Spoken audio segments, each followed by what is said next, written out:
Okay, hi guys, this is Kuya Ben Crypto. So, quick update tayo kay Pi. So, nasa Mexi platform tayo ngayon.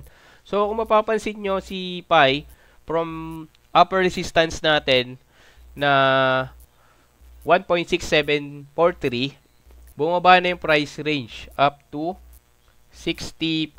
So, 60.64. So, di ba sabi natin sa spot, kapag gusto mo mag-spot, antayin natin bumaba yung price range ng 60%.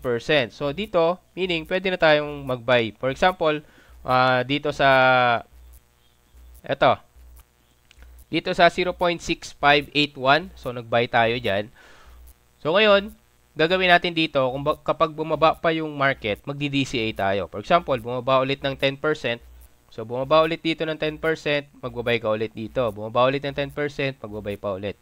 Bumaba ulit, 10%. Buy ka ulit. Ngayon, tumaas ng 10%, buy ka ulit.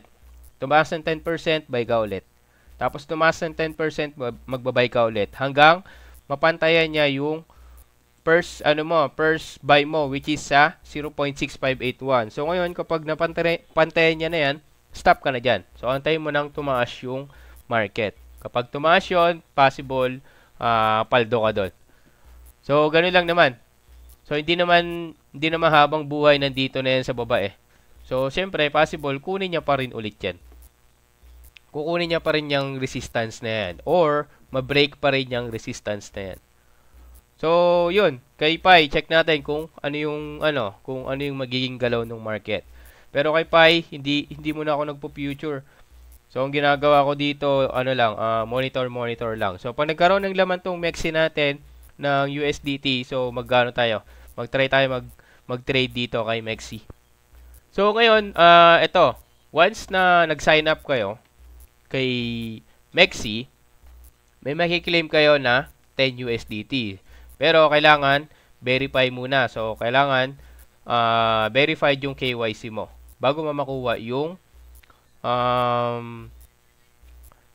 10 USD mo. So, ngayon, once na verify ka na, so magde-deposit ka na. So, dito, pwede kang makakuha ng 5 USDT once na makapag-deposit ka ng 100 USDT within the period and hold for 24 hours. So, for example, nag-deposit ka ng $50. So, kahit hindi siya, kahit hindi isang bagsakan na 100 USDT agad. So, pwede mo siyang hati-hatiin. So, for example, 20 USDT muna, tapos nag-hold ka, 20 USDT muna, tapos nag-hold ka, 20 USDT, tapos nag-hold ka.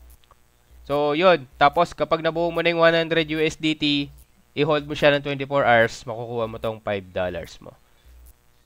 So, limited time lang to Limited time access lang din siya. So, ayan, makikita nyo yung time.